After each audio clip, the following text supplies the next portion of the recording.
at Shane Boyd's Park 4 MX on a sunny but very windy day here in Melbourne, and I'm testing the 2018 model Kawasaki KX450F. Now, not much has changed with this bike, few bold new graphics, but essentially we're talking the same bike. Kawasaki have decided to stick with the air forks, we're stuck with the same shock, Showa is still producing the suspension, and nothing much has changed. But there's still a lot of very good factors about this bike that we need to make mention.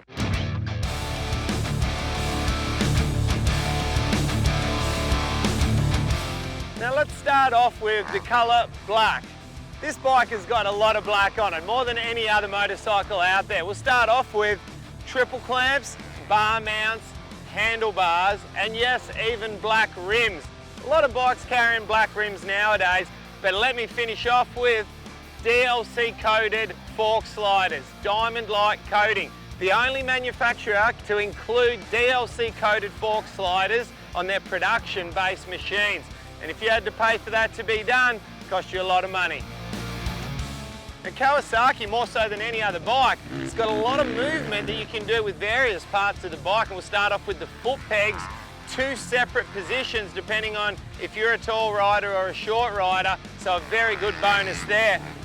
But you can move your bar mount position as to whether you want it closer to you or further away, so another very good factor with the Kawasaki machine.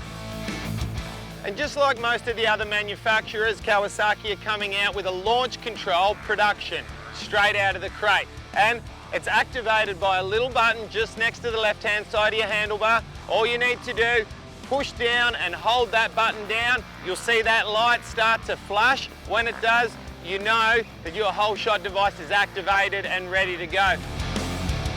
Now, in a day and age where how much weight you carry seems to be more important on a motorcycle, Kawasaki are right up there and shaved a lot of weight off their bike in recent years. Once again, a very cool little factor. It all adds up, and out there on the track, you can definitely feel it. And just to summarise, to finish off with, I'd like to give a small little list of things that I like and things that I perhaps didn't like quite so much. And we'll start off with the motor. It's nice and smooth, very user-friendly, good for beginners, intermediates and expert riders. The pro level guys are going to try to find a little bit more guts in that motor, that's for sure. I was also pretty happy with the stability. Going into corners, this thing will track a very straight line, doesn't step out to the side, and extremely inspiring when it comes to confidence. Another cool feature of the Kawasaki 450 is the ignition couplings that this bike comes with. Now you get 3 separate ones to choose from. Choices, you can't complain, it's definitely a bonus. And also, if you want to fine-tune the motorcycle just that little bit more, Kawasaki make a calibration kit that really allows you to get right in there and fine-tune, do exactly what you want to the machine. Now, you can purchase it through your Kawasaki dealership, maybe worth a thought. I'm going to say that the air forks are a dying breed. It's not going to be too long until we see these things out of here, but for another year, Kawasaki fans are going to be pulling out that pump and getting those air pressures up to where they need to. They still work well, but there's a bit of fiddling around. Other than that, we've got a sensational bike here. It's going to be right there in the mix come shootout time. As to where it's going to fit in, we're going to have to wait and see.